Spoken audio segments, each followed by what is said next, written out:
Before there is a prophet, there is a presence. Before there is a cry from Egypt, there is a decision in heaven. Before chains fall, a will is set in motion. A voice rises, not loud but absolute. A voice that has no origin because it is the origin. A voice that does not echo because nothing dares repeat him. I am. The name is not explanation, it is a declaration. It fills the throne room like fire fills a furnace.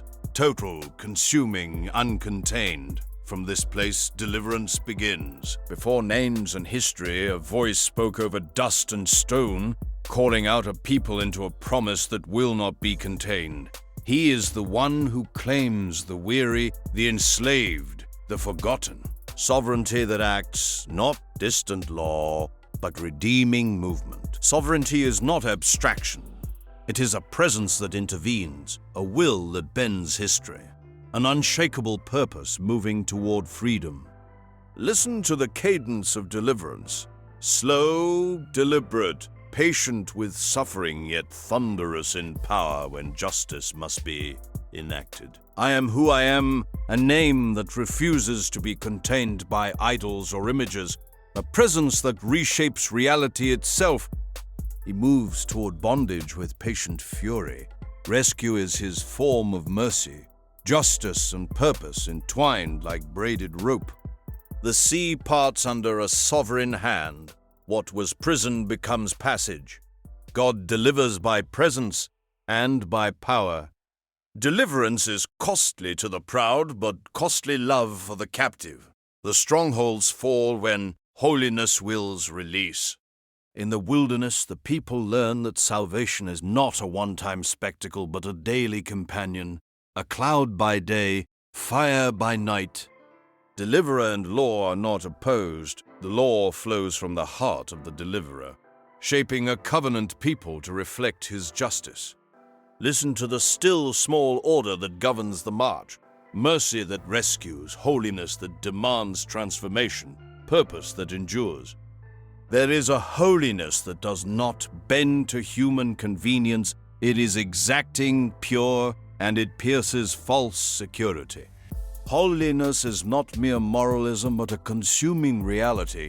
Where it dwells, impurity is revealed, and the cost of reconciliation is made plain. Blood appears as language, not spectacle, but sacrament. It speaks of life given and the gravity of sin confronted. Blood for atonement. The phrase is brief and unadorned, but its echo reshapes conscience and community alike. Justice demands consequence, mercy finds a way. The altar is where justice and mercy meet, and the cost is borne there. These truths unsettle comfort and comfort the repentant. They form a people who know that life is traded for life and grace follows payment.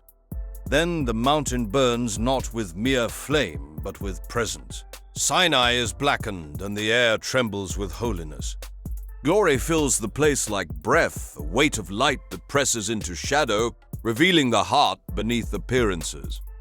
Faces turn toward the glow, not curious tourists, but worshippers undone.